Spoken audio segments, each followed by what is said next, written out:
This is Amy Chan from CakeDecoratingSchool.com, and if you like cake decorating, you're in the right place. Thanks for checking out one of our past live sessions. If you had fun and enjoyed it, we'll hope you tune in for one of our future lives. And remember, if you're one of our paid members, you can watch these and all the rest of them anytime on your platform. We'll go ahead and get started. If you want to take that out of the way, I'll hold this little guy up. So this is what we're going to be doing today. Do a little nice iced buttercream cupcake with a little gum paste tombstone, and I thought it was a good excuse and a good reason to practice some writing because I love my little Halloween puns. I'm gonna hold that back just a little bit. So we've got a little nice little rest in peace tombstone there. And the first thing I'm gonna do is a quick tutorial on marbling. So I've got some gum paste that I'm gonna use for those tombstones, and I've got a little gray that I've mixed a little streak of black in and some white, and I've just been warming it up in my hands because I want it to be just ever so slightly tacky. That way, when I take the two, twist them, and start kneading them, they'll stick together without fully blending it, right? And so the more you knead it, the more diffuse the color will be, and the less you knead it, the more you'll have big chunks, stripes, more true colors. So you can kind of control the way things are going. And I don't want my tombstones to be too dark because I want my black writing to stand out. So you can see I've now got some great stripes going on. So when I roll it out, it'll kind of make a nice, beautiful, marbleized looking piece. So I'm just gonna take my little dusting puff and my roller, and I'm gonna roll that out.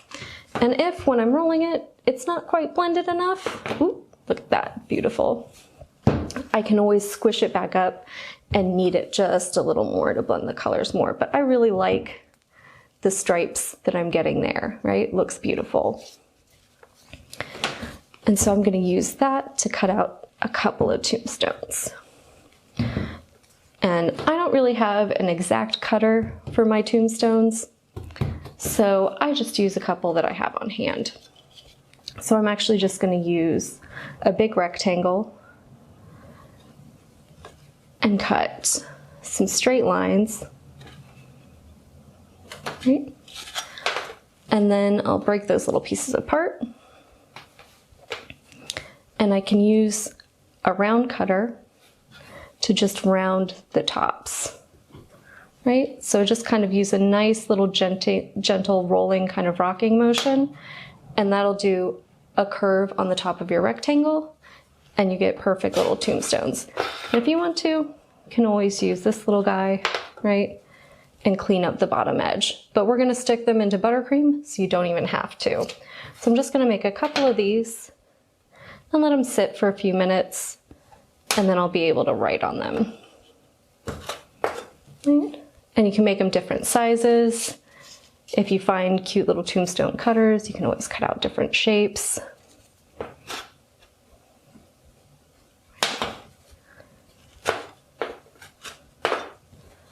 So really quickly, I made myself 3 nice little tombstones, perfect for my little graveyard. And I'll move this aside, and I'm gonna start my little writing tutorial. Right? So, anytime you're writing, if you haven't done it before, I like to practice my alphabet. So I channel that day in the first grade or kindergarten or wherever when you learned how to write.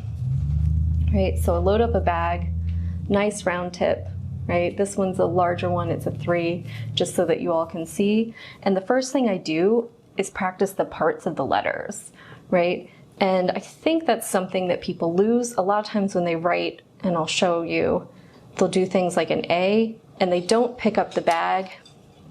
And when you're writing really slowly, small, you can lose the holes in letters like A's and E's, and you start to lose definition. So what I like to do is practice all the different parts of the letters, right? So for English, it's, you know, a lot of lines, slants, and little curves. So full, 3/4, halfway, right?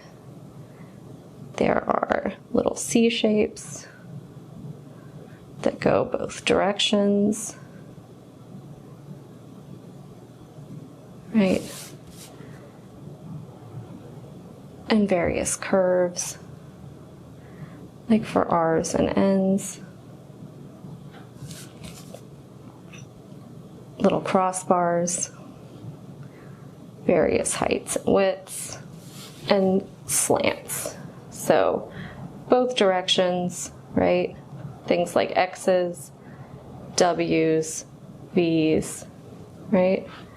So you want to make sure that whatever language you're writing in, you have a good amount of practice for the different parts that make up the letters, and then go ahead and start practicing the individual letters. So like when I'm doing an A, rather than just drawing it with the bag without picking up and without stopping, I'll do my nice little C curve, stop, and then add the line, right? And so even if that's not print and it's cursive, right? And we want to make it look like it's a cursive letter, I'm still picking up in between, even on the tails and everything else, and that'll give you a cleaner look to all your writing. And it takes a little practice, and yes, it's more time consuming, but if everyone can actually read what you've written and they're not standing around trying to figure out what's actually on the cake, it's a nice plus. And so you can just, string that together. There's of course always different fonts, you can do little flourishes and stuff like that, but stopping, picking up the bag, right, at each point, instead of just continuously piping, will give you nice, clean looking letters for your print on things. So that's just a nice little basic writing kind of lesson. It's good for practice. I say always do every letter in parts, especially things like E's. I find that a lot of times people always like my E's, I always lose the whole. Do the C shape, and then do the line out, right? And you'll always have that space, and it'll always be a clear letter. So that's just a little basic, something to practice. I'm gonna switch to a smaller tip. One moment, I think I forgot to grab one. Hold on one second. There we go. And I'll write on my little tombstones. And I find Halloween is a good time to do fun little puns. You can do simple stuff, or you can do cute things like mortality and I'm dead, or you can just do rest in peace, right? So I've got these little guys, and I'm gonna just practice what I just preached, right? And I'm just gonna start right here over on the edge.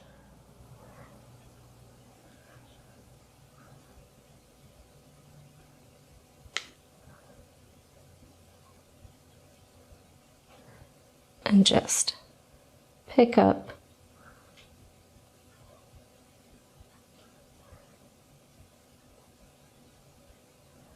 and draw a new line for everyone, and hold that a little closer so hopefully everyone can see. And then you get nice clear letters, right? So more time consuming for sure. It's a lot less faster, but it makes for less mistakes, and especially if you're working directly on the top of a cake, less doing things over, which is never fun.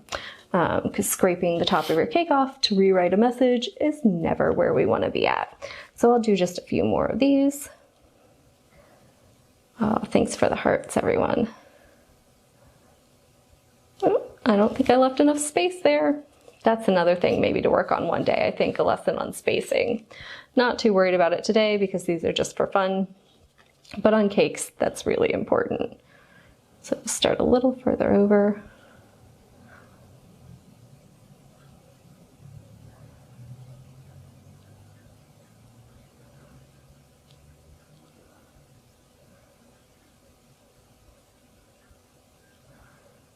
I feel like I should have made my tombstones bigger.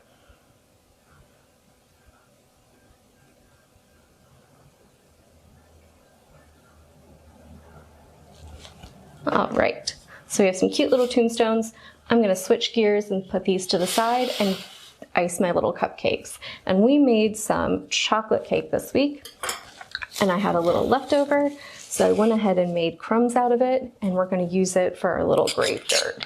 So I've just got some nice medium tone brown, and I've got it on my nice little offset spatula, and I'm just going to use that to give a nice flat ice right on the top of my little cupcakes.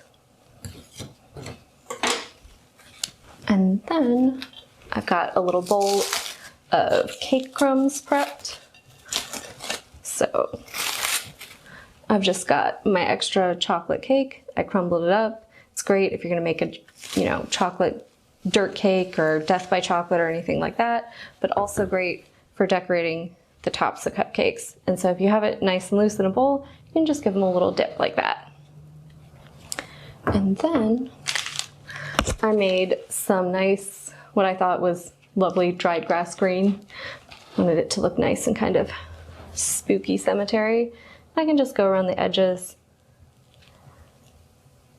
and place in some grass. And if you've never used the little grass tip before, right, when you're doing it, I'm going to try and do this without everything falling off the top. You want to make sure that you get it relatively close to the surface, give it a good squeeze, let all those little lines attach, and then pull up while you're still squeezing. And that'll give you nice little hairs, or grass, or fur, whatever you're making. Right? And so we can then, and I think my little tombstones are still going to be a little bit soft because I just made them. So I'm just going to use a few little toothpicks here, which you can always put one in the back of the piece, but for today, just to give it a little support so it stands up for you all.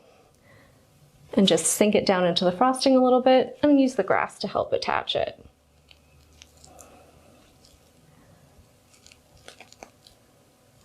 And that gives us a nice little freshly dug grave look.